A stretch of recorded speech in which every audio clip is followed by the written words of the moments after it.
Assalamualaikum warahmatullahi wabarakatuh. Hari ini kita akan menyimak kisah yang menakjubkan dan menginspirasi dari seorang ustadz yang bernama Arifin. Dia adalah penceramah yang disegani di desanya. Namun sebuah peristiwa misterius di depan Ka'bah telah mengubah hidupnya selamanya. Ketika Ustadz Arifin hendak memulai tawaf, sesuatu yang aneh dan mengerikan terjadi. Baru saja memulai putaran pertama, tiba-tiba ia merasakan kakinya seolah-olah terputus, dan berjalan sendiri ke arah yang berlawanan, melawan arus kerumunan yang tengah tawaf. Sementara tubuhnya yang atas melayang, dan seakan-akan bisa berjalan dengan normal. Awalnya, Ustadz Arifin tidak menyadari apa yang terjadi, hingga ia berpapasan dengan kakinya yang berjalan melenggang tanpa tubuh. Dalam kebingungannya, Ustadz Arifin menatap ke bawah, dan terkejut melihat bahwa kakinya telah hilang, sementara tubuh atasnya melayang dan seakan-akan bisa berjalan dengan normal. Dalam usaha untuk mengejarnya, ia harus berjuang melewati kerumunan yang tengah tawaf, sementara kakinya berjalan di arah yang berlawanan. Setiap kali ia mencoba untuk berputar arah, kakinya malah semakin menjauh, bertolak belakang dengan arah tubuh atasnya. Mari berkisah tentang perjalanan spiritual yang luar biasa ini, yang membawa kita kepada pelajaran yang mendalam tentang iman, kesalahan, dan keajaiban ampunan. Sebelum menyimak kisahnya, sempatkanlah menulis sholawat kepada Nabi kita di kolom komentar, sebagai tanda penghormatan kita kepada beliau. Allah berfirman dalam surat Al-Ahzab ayat 56, sesungguhnya Allah dan para malaikatnya bersholawat untuk Nabi. Wahai orang-orang yang beriman, bersholawatlah kamu untuk Nabi, dan ucapkanlah salam dengan penuh penghormatan kepadanya.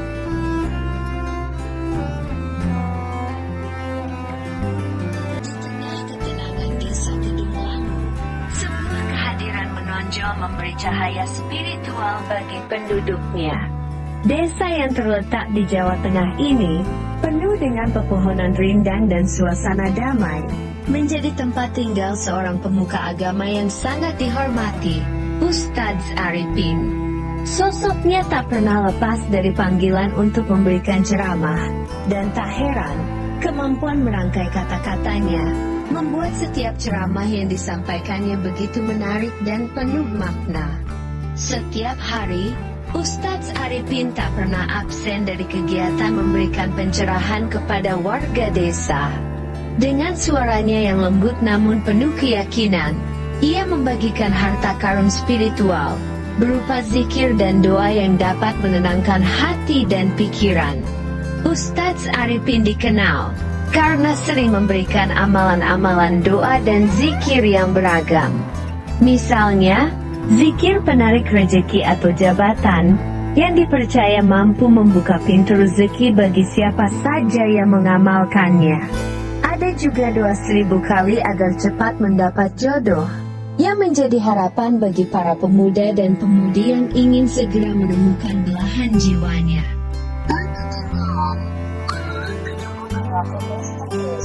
Yang seringkali menjadi solusi bagi penyakit-penyakit yang sulit diobati secara medis.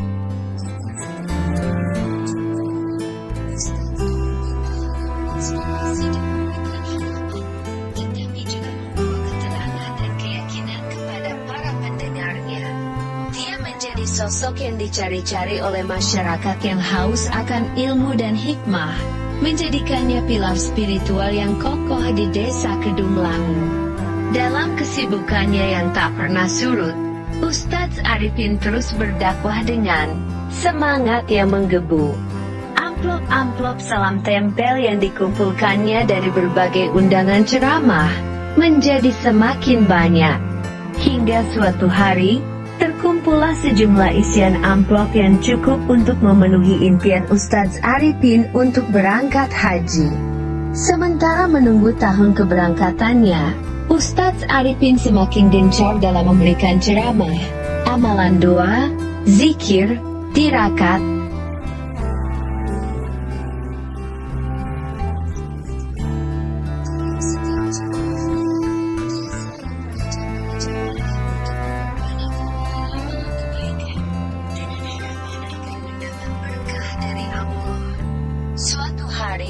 Di tengah kesibukannya, Ustadz Arifin memberikan pesan kepada jamaahnya bahwa ia akan segera berangkat haji.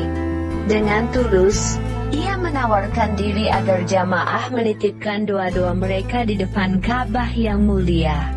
Ustadz Arifin mengeluarkan selembar kertas dan meminta para jamaah untuk mencatat doa-doa mereka di sana untuk diangkat dari gerbang langit Ka'bah. Namun, keterkejutan datang saat kertas itu dihadapkan kepada Ustadz Arifin. Begitu banyaknya jamaah yang ingin menitipkan doa-doa mereka, sehingga selembar kertas tidaklah cukup. Para jamaah pun menggunakan kertas lain untuk menuliskan doa-doa mereka, karena antusiasme mereka begitu besar, dan doa-doa yang mereka titipkan begitu khusus. Ketika kertas-kertas itu akhirnya dihadapkan kepada Ustadz Arifin, betapa kagetnya ia melihat tumpukan kertas yang terhimpun menjadi seperti sebuah kitab yang sangat tebal, penuh dengan harapan dan keinginan dari para jamaah yang mempercayakan doa-doa mereka padanya. Saat itu, belum umum menggunakan handphone atau pesan digital, sehingga kertas-kertas itu menjadi medium utama bagi mereka untuk menitipkan doa-doa mereka. Tibalah waktunya bagi Ustadz Arifin untuk berangkat haji, sesuai dengan jadwal yang telah ditentukan. Suasana harum meliputi perpisahan di tanah air, saat beberapa jamaah mengantarnya dengan penuh doa dan harapan. Mereka kembali menitipkan doa-doa yang dicatat dan dipersiapkan untuk dibacakan di depan Ka'bah, menambah tumpukan kertas yang sebelumnya sudah banyak. Dengan penuh semangat, ia membawa amanah doa dari seluruh jamaah yang begitu mempercayainya. Namun, sesampainya di Makkah Al-Mukarramah, kenyataan yang dihadapi Ustadz Arifin berbeda jauh dari yang dibayangkan. Tubuhnya tiba-tiba menjadi lemas, seperti kerupuk yang tercelup kuah soto, melempem, dan hampir tak mampu berjalan. Kekuatan yang biasanya ia miliki seolah hilang begitu saja. Setelah berusaha untuk menenangkan diri dan mengambil air zam-zam lalu meminumnya, kondisinya sedikit membaik, meski tetap terlihat lemah. Saat itu, udara di Masjidil Haram tidak dalam kondisi baik. Renovasi yang masih berlangsung di area masjid membuat debu-debu kecil melayang-layang di atas langit masjid. Dalam kondisi yang tidak optimal, Ustadz Arifin mulai berhalusinasi. Ia melihat seolah-olah ada badai pasir yang datang mengancamnya. Ketakutan merayap dirinya, membuatnya berteriak dan berlarian, menghindari badai yang hanya ada dalam bayangannya. Di tengah kebingungannya, Ustadz Arifin beruntung dibantu oleh petugas penyelenggara ibadah haji lainnya, yang saat itu juga sedang menjalankan umroh wajib sebelum puncak haji nanti.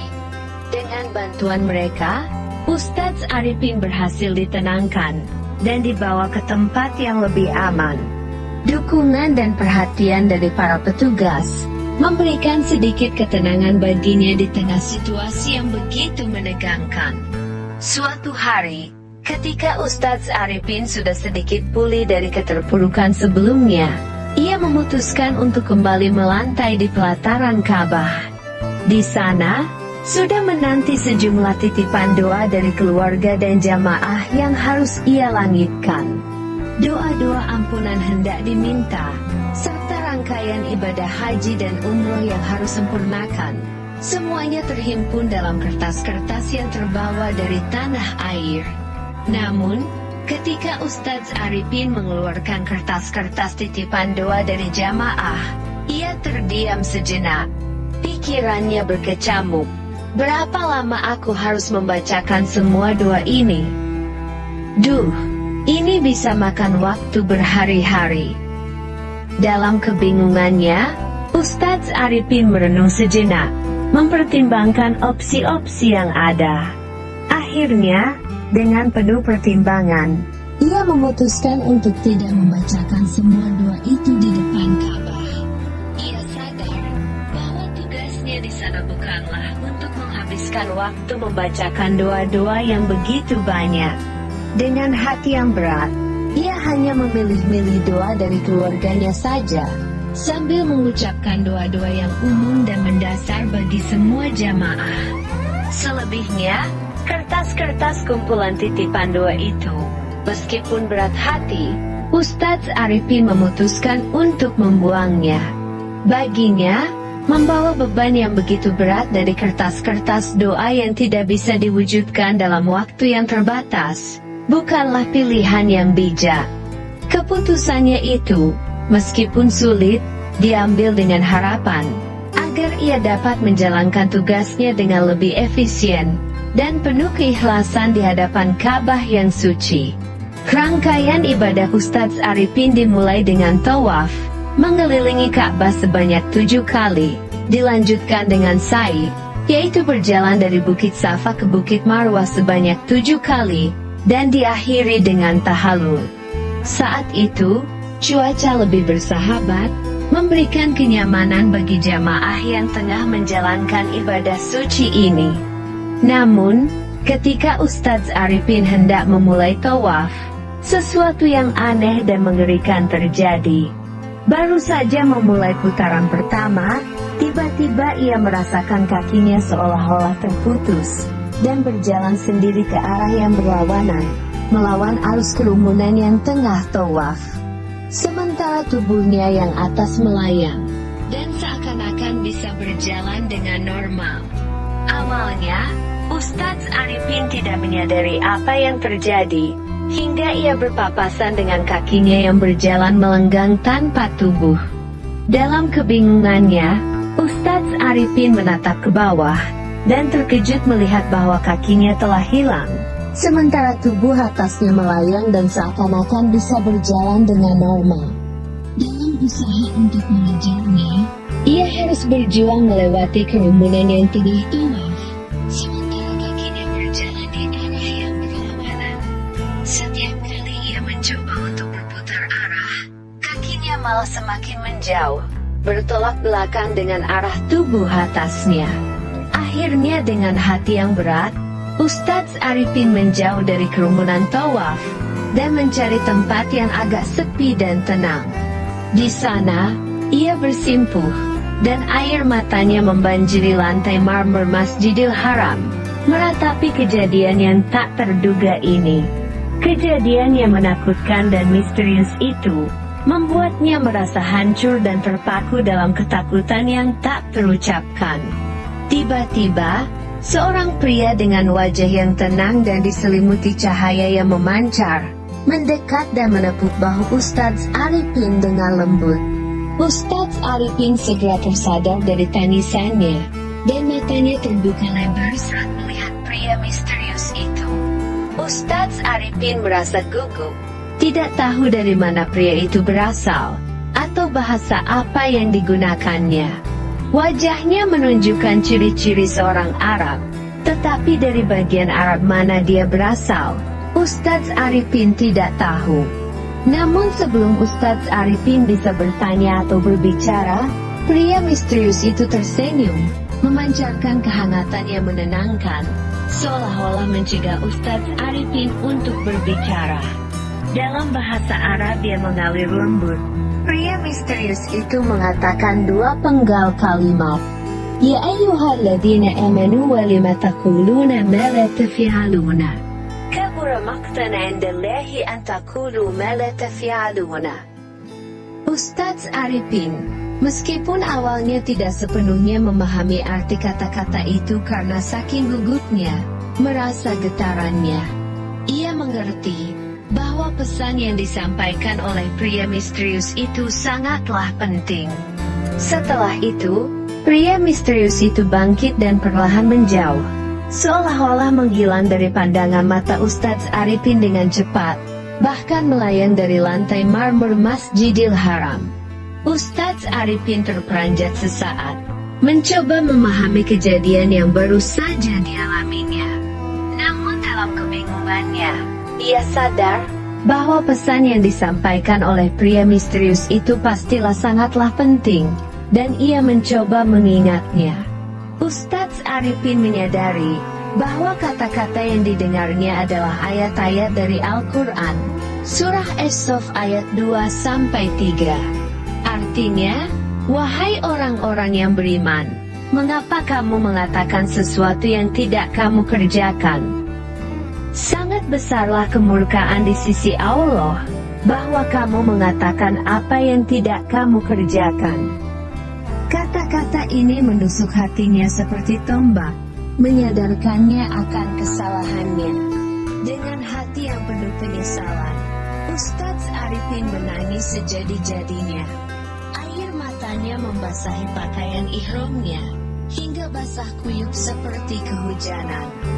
Ia merasa begitu lemah di hadapan kebesaran Allah, dan ia segera bertaubat dengan sungguh-sungguh, memohon ampun atas dosa-dosanya.